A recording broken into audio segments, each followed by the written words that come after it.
La historia de los reyes de Francia es una saga rica y compleja que abarca varios siglos. Desde los primeros registros de los merovingios hasta el majestuoso reinado de los Borbones, cada monarca dejó su marca en la historia y contribuyó al carácter y cultura de Francia. En el siglo V, inicia el reinado de los merovingios con Clodoveo, y el primer rey en convertir al reino cristiano tras bautizarse.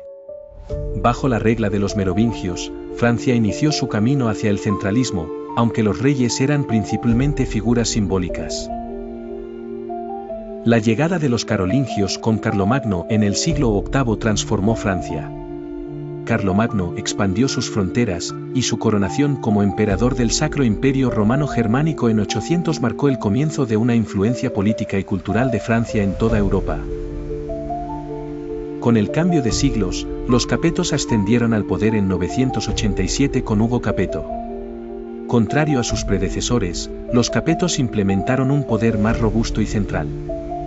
Democráticamente coronaron a sus sucesores, lo que generó una dinastía estable. Luis IX, conocido como San Luis, fue un ejemplo paradigmático de un rey pío, honesto y justo, quien logró establecer el reino como una nación unificada bajo el cristianismo. Con los Valois en el siglo XIV, Francia vio el comienzo de la Guerra de los 100 años contra Inglaterra, destacando la figura de Juana de Arco, quien se convirtió en símbolo de resistencia y fervor patrio. Esta guerra socavó el poder real, pero también fortaleció la identidad nacional. El auge de los Borbones marcó el siglo XVI, simbolizado por Luis XIV, el Rey Sol, cuyo poder absoluto centralizó la administración, fomentó el arte y la cultura, convirtiendo la corte de Versalles en el epicentro de la política y la vida cortesana de Europa. Sin embargo, su sucesor, Luis XVI, enfrentó el éxito y la caída del poder absoluto, cuando la Revolución Francesa trastocó la monarquía y llevó a su trágico destino en la guillotina. Después de la Revolución, Napoleón Bonaparte subió al trono, formando un imperio que expandió las fronteras francesas y dejó su marca en la historia militar y legal. La restauración borbónica en 1814, y el regreso posterior y final de Luis XVIII, simbolizaron el fin de una era monárquica y el comienzo de una nueva etapa de gobernanza. Este relato sobre los reyes de Francia es un espejo de cómo las estrategias, debilidades, guerras y alianzas elaboraron la forma en que hoy vemos el país. Desde sus pías misiones hasta sus audaces reformas, cada rey fue un arquitecto de la historia de Francia. Era el año 481 después de Cristo cuando un joven rey, Clodoveo, ascendería al trono de los francos merovingios, fundando una dinastía que cambiaría el curso de la historia europea. La familia merovingia reclamaba su derecho de gobernar mediante un linaje que, según las leyendas, se remontaba a un mítico ancestro, Meroveo. Meroveo se decía había nacido de un dios marino y una reina humana. Los merovingios no eran simples gobernantes, eran considerados señores de un poder sobrenatural. Se les atribuía la habilidad de curar mediante el toque y el mandato divino sobre sus territorios. Con el emblema de una abeja dorada, símbolo de inmortalidad y resurrección, los monarcas merovingios emprendieron la misión de expandir su reino, aliándose por conveniencia y conquistando por necesidad. Bajo el liderazgo de Clodoveo, los francos lograron significativas victorias militares. Sin embargo, la conversión de Clodoveo al cristianismo en el año 496 fue un punto de inflexión, sellando su alianza con la Iglesia Católica y transformando el rostro espiritual de Europa Occidental. La corte merovingia, con sus intrigas políticas y asuntos palaciegos, era un hervidero de ambiciones. La nobleza rivalizaba por el favor del rey y el poder tras el trono se disputaba en ocasiones a puerta cerrada entre aquellos de sangre noble y los introductores de nuevas alianzas dinásticas. Con el paso de las generaciones, la influencia merovingia empezó a desgastarse. A medida que la figura del mayordomo de palacio se fortalecía, los reyes se convertían cada vez más en dignatarios simbólicos. Llegó un momento donde tales funcionarios, como Carlos Martel, hicieron más para definir la política franca que los propios monarcas. La línea merovingia enfrentó su eventual decadencia cuando Pepino el Breve, reivindicando el trono para sí mismo, depuso al último rey merovingio, Childerico III, y se coronó a sí mismo como rey franco, contando con la bendición papal. Aunque la dinastía merovingia desapareció formalmente, su legado perduró. Los mitos asociados a sus reyes, las narrativas carismáticas de origen divino, y el impacto de sus políticas sirvieron como inspiración y advertencia a las generaciones futuras. Más allá de sus debilidades y tragedias, los merovingios dejaron una huella indeleble en la historia, ofreciendo un tapiz fascinante de intriga, fe y poder que continuaría cautivando a historiadores y curiosos del pasado. La historia de los merovingios es, en esencia, la historia de la fundación de Europa occidental moderna, marcada por sus batallas, sus creencias espirituales, y los claroscuros de sus maquinaciones palaciegas. Carlomagno, también conocido como Carlos el Grande, fue una figura crucial en la historia europea cuyo legado todavía resuena en la cultura y la política del continente. Nacido en el año 742, Carlomagno fue rey de los francos desde 768. Y más tarde se convertiría en el emperador del Sacro Imperio Romano Germánico. Su reinado significó un periodo de expansión territorial y cultural sin precedentes, que sentó las bases para el renacimiento carolingio. La historia de Carlomagno comienza en los Aquisgrán, donde nació y pasó gran parte de su juventud. Hijo de Pepino el Breve y Bertrada de Laon, tenía una personalidad fuerte y ambiciosa. Desde muy joven, mostró un interés especial en los asuntos de Estado y sus talentos políticos fueron evidentes incluso antes de heredar el trono. Una característica destacada de Carlomagno fue su habilidad para liderar y expandir su imperio. Bajo su mando, los francos extendieron su dominio hacia el sureste y el este. Conquistaron territorios en los actuales Alemania, Italia y Austria. Cada campaña militar estaba meticulosamente planeada, y su carisma inspirador animaba a sus soldados a seguirlo en cada batalla contra los lombardos, saxones y otras tribus germánicas. Carlomagno no solo era un guerrero astuto, también era un reformador. Introdujo una serie de reformas administrativas que cambiaron el panorama político europeo. Dividió su imperio en condados, cada uno gobernado por un conde que rendía cuentas directas al emperador. Esta estructura de gobernanza mejoró la administración y mantuvo la paz y la estabilidad en el vasto territorio carolingio. Además, Carlomagno fue un promotor ferviente de la cultura y la educación. Estableció escuelas y monasterios por todo su imperio, invitando a eruditos de todas partes de Europa a unirse a su corte en Aquisgrán. Este apoyo a las artes y a las letras es lo que hoy en día conocemos como el Renacimiento carolingio. La coronación de Carlomagno como emperador del Sacro Imperio Romano por el Papa León III en el año 800 fue un momento clave de su reinado. La ceremonia, llevada a cabo en la Basílica de San Pedro en Roma, consolidó su poder y le dio una legitimidad que ningún otro gobernante tenía en ese momento. Sin embargo, esta coronación también marcó el inicio de una compleja relación entre el poder secular del emperador y la autoridad espiritual del Papa. A pesar de su éxito, el reinado de Carlomagno no estuvo libre de conflictos internos y desafíos. La cuestión de la sucesión fue un tema complicado. Debido a la tradición franca de dividir los territorios entre los hijos del gobernante. Aunque Carlomagno planificó cuidadosamente el futuro de su imperio al designar a su hijo Luis el Piadoso como sucesor, las luchas internas y las disputas entre sus nietos eventualmente llevaron a la fragmentación del dominio carolingio. En el corazón de la Edad Media europea, donde el eco de las guerras y las murallas de los castillos eran el paisaje común, emergió una dinastía que marcaría el rumbo de la historia de un continente, los Capetos. Esta es la historia de una familia real que consolidó su poder y expandió la influencia de Francia, iniciando una era que definiría los destinos de reinos y pueblos enteros. La dinastía de los Capetos fue fundada oficialmente con el ascenso al trono de Hugo Capeto en el año 987. En aquellos tiempos, Francia era un mosaico de feudos y territorios gobernados por nobles con un poder casi absoluto. Sin embargo, Hugo, con su astucia política, supo establecer un linaje que perduraría por más de 3 siglos. No fue siempre fácil, pues su reino estaba limitado a la región en torno a París. Hugo apostó por la diplomacia y la sagacidad para consolidar gradualmente su influencia. Uno de los rasgos fundamentales de los Capetos fue su habilidad para asegurar la sucesión pacífica. Desde los primeros monarcas, cada rey se ocupaba de coronar a su heredero mientras estaba aún en vida, garantizando así la estabilidad y evitando disputas sucesorias. Esta práctica se convirtió en una tradición que aseguró la continuidad de la dinastía, a pesar de las amenazas internas y externas. Con el paso de las generaciones, reyes como Felipe I, Luis VI y Luis VII ampliaron el dominio real y fortalecieron la autoridad de la corona sobre los nobles y vasallos.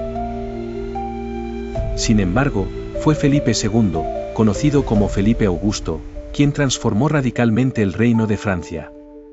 Bajo su liderazgo, la monarquía logró avances territoriales significativos.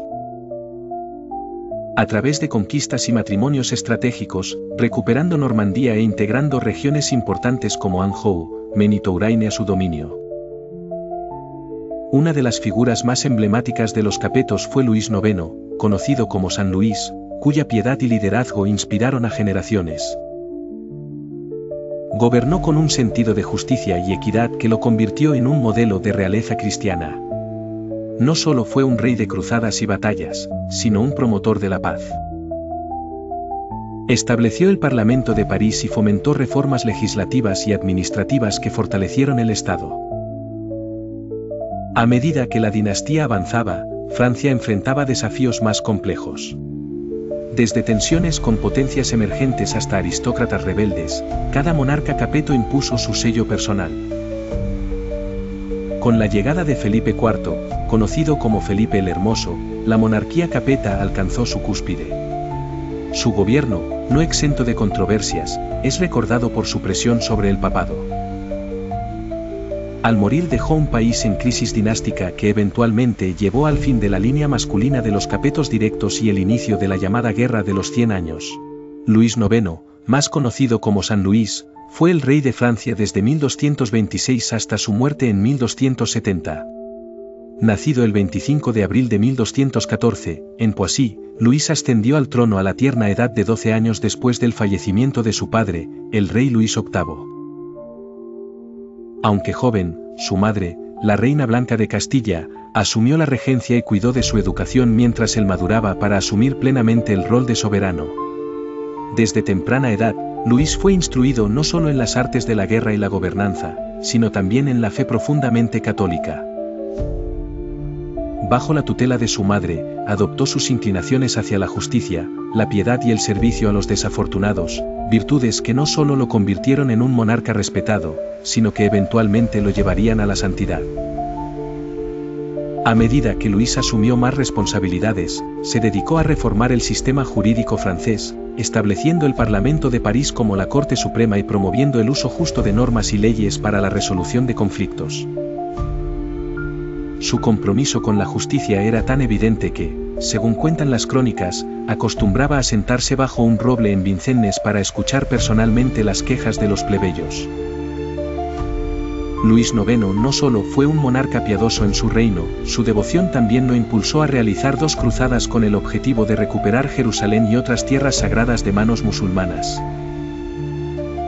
La primera, la Séptima Cruzada, fue desastrosa y culminó con su captura en 1250, lo que costó a Francia un cuantioso rescate. Sin embargo, aunque la expedición militar fue un fracaso, el coraje y la fe de Luis se mantuvieron intactos. No se dio por vencido y años más tarde, en 1270, lanzó la Octava Cruzada. Sin embargo, no llegó a ver su culminación, ya que sucumbió a la disentería en Túnez. A pesar de que esta cruzada también fracasó, su muerte solidificó su legado como un monarca decidido y piadoso. El impacto de Luis IX no se limitó a su tiempo.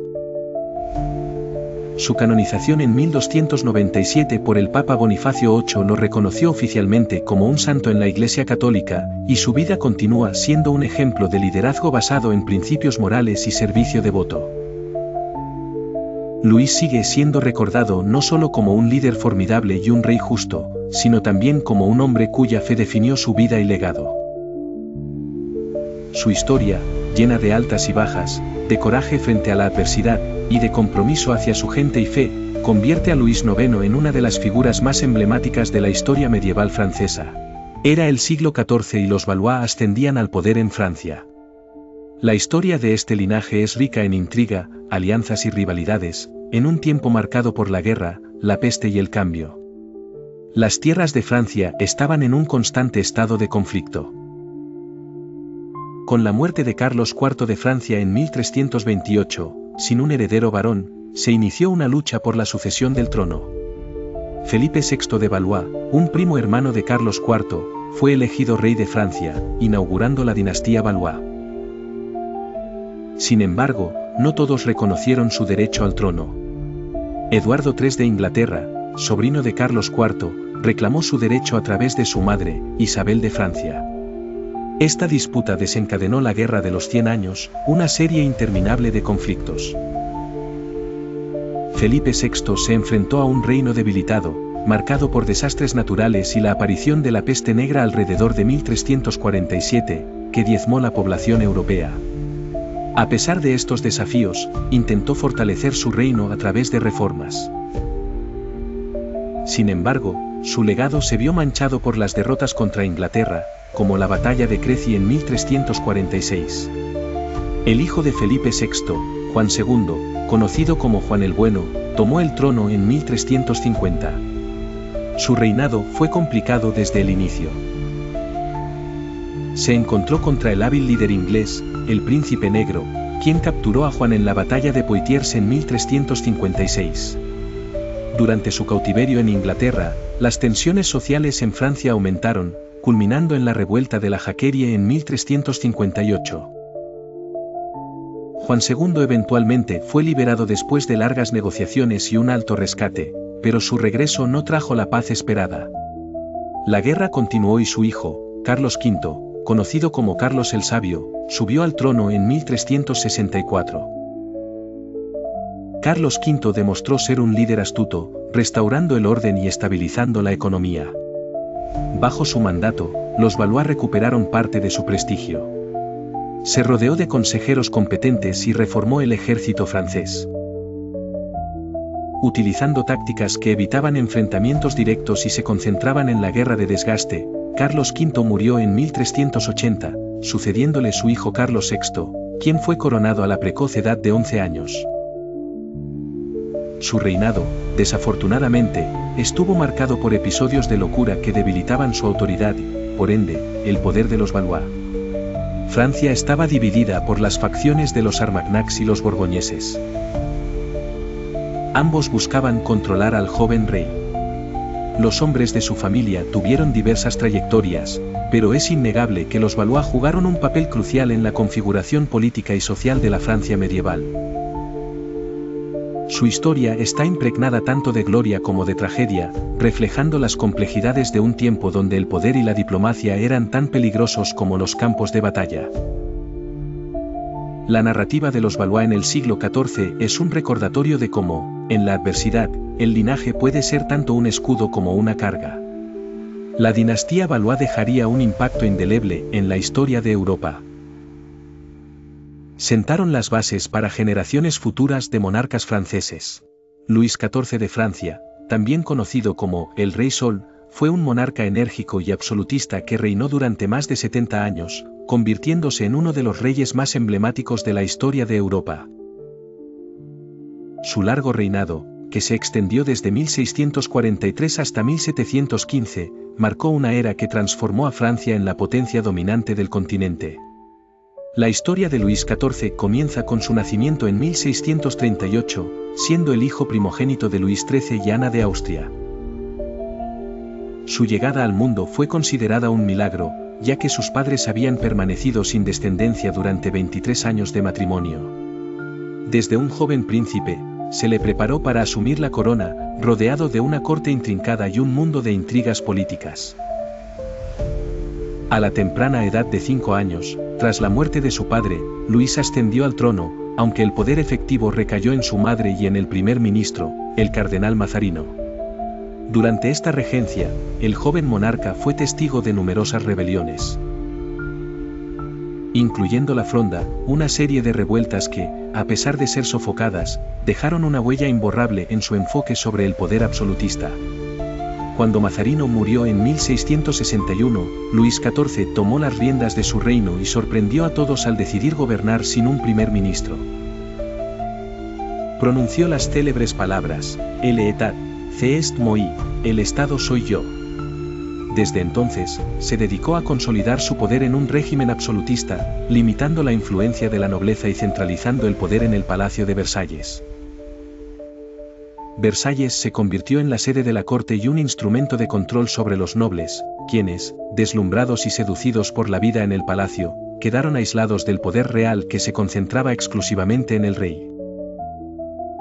Luis XIV utilizó su dominio para realizar reformas fundamentales que transformarían la administración y el ejército, logrando expandir las fronteras de Francia considerablemente.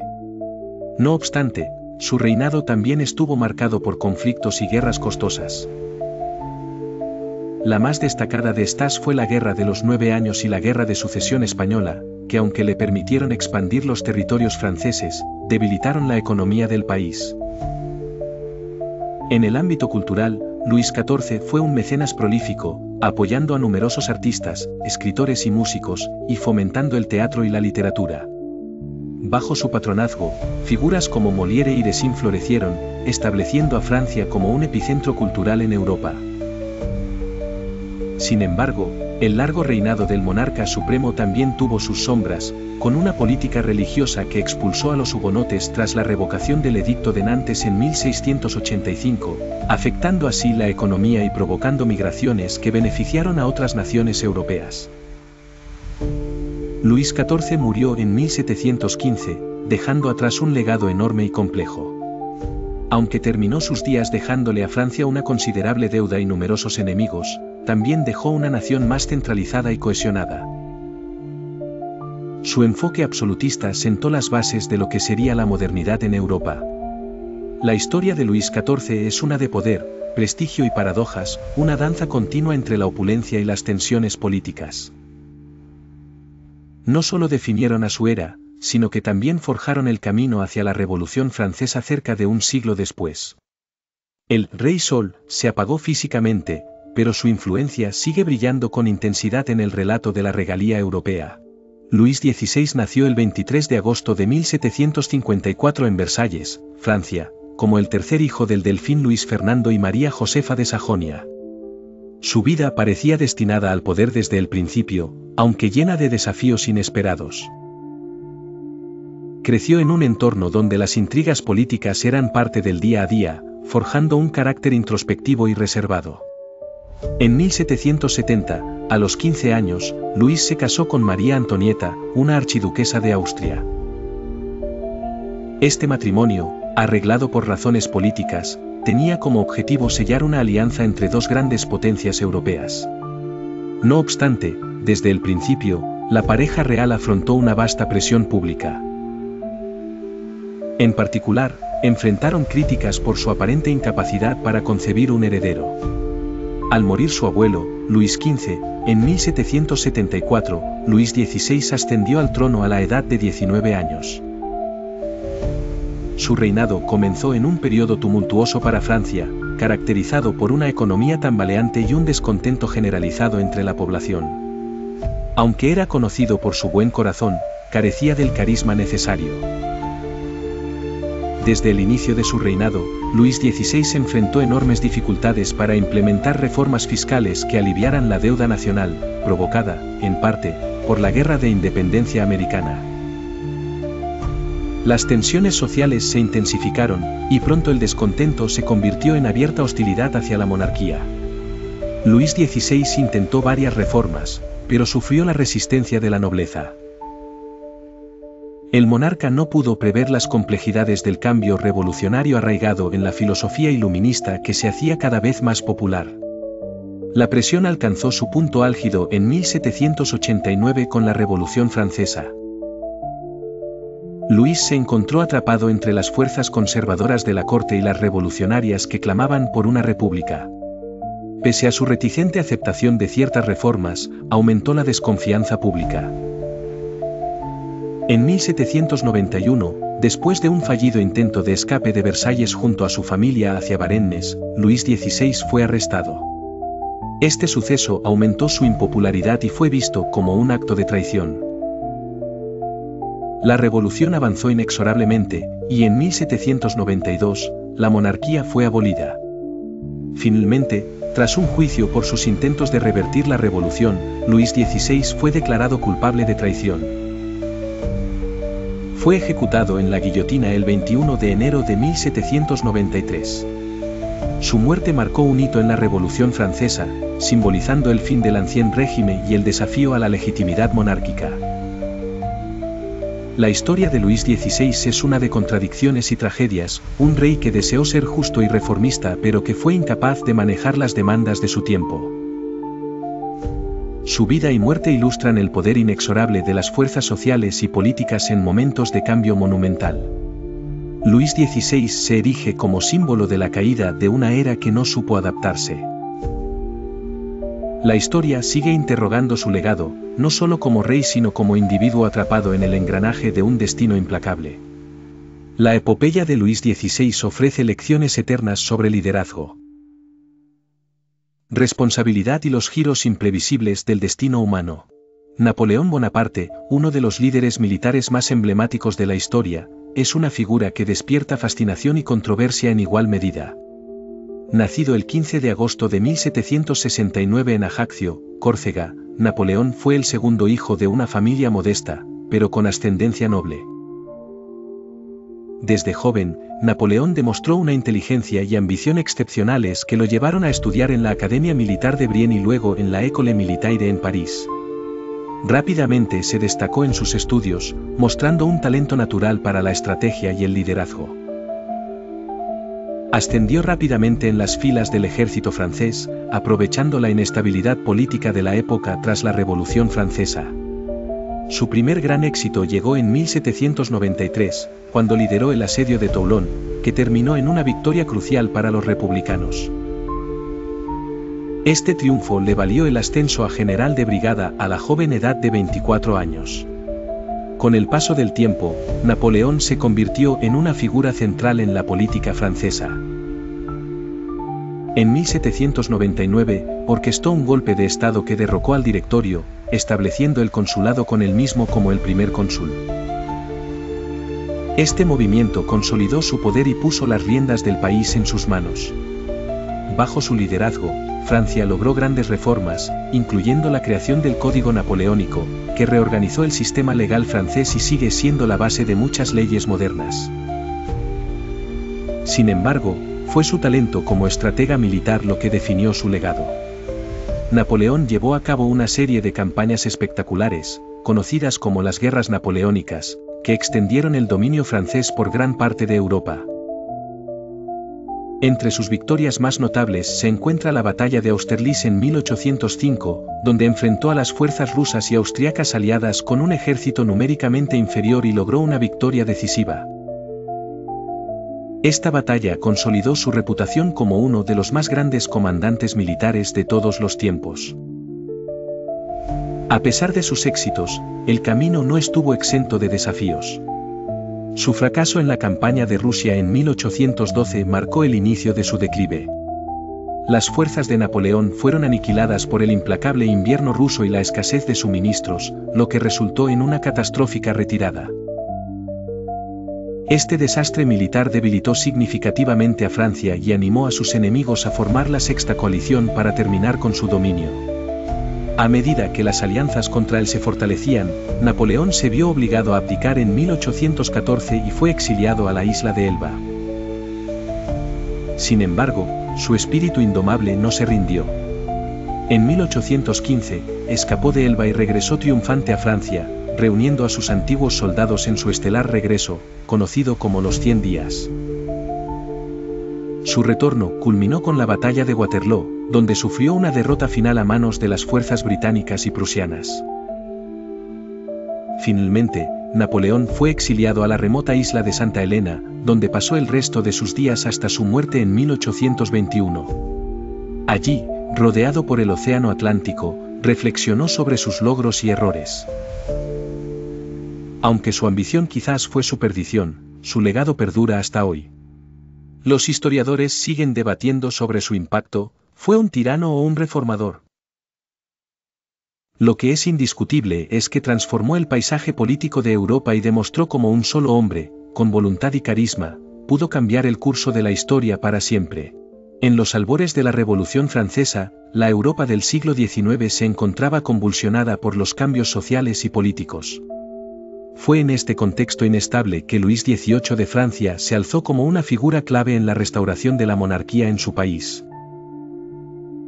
Nacido el 17 de noviembre de 1755, Luis Estanislao Javier de Francia fue el cuarto hijo de Luis, Delfín de Francia, y María Josefa de Sajonia. Desde temprana edad, Luis fue educado como un hombre de letras y un amante de las artes, lo que le otorgó una mente cultivada y perspicaz.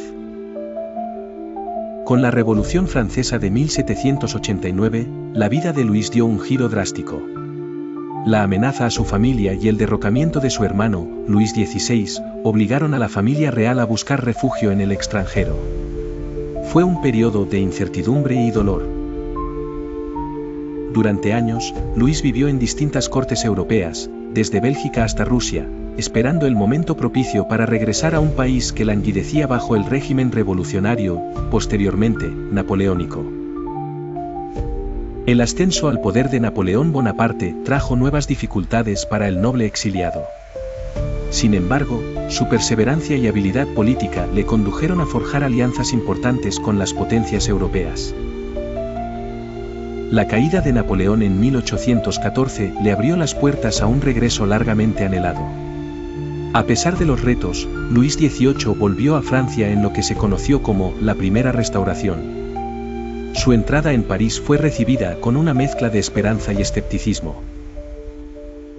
En su nuevo papel como monarca, Luis intentó conciliar las profundas divisiones entre monárquicos y republicanos, buscando crear una monarquía constitucional que abriera el camino a la estabilidad. Sin embargo, su reinado no estuvo exento de dificultades. Napoleón consiguió escapar de su exilio en Elba en 1815, iniciando los 100 días y obligando a Luis a huir nuevamente. Pero la derrota final de Napoleón en Waterloo consolidó el poder de Luis XVIII, quien finalmente se asentó en el trono de Francia. Su gobierno fue un intento valiente de reconciliación, aunque nunca exento de críticas. Luis promulgó la Carta de 1814, que establecía un equilibrio entre los derechos del rey y las aspiraciones del pueblo francés. Su salud, sin embargo, fue precaria, deteriorándose a lo largo de los años. Luis XVIII falleció el 16 de septiembre de 1824. Su muerte marcó el final de una era turbulenta y el inicio de nuevos retos para Francia. Recordado por su esfuerzo por mantener la paz y la estabilidad en un periodo de transición. Con esta narrativa se intenta dar luz a los desafíos y logros de un monarca cuya vida transcurrió entre el exilio y el poder. Luis XVIII no fue simplemente un rey, sino un símbolo de resistencia y un arquitecto de la reconciliación en una Francia dividida.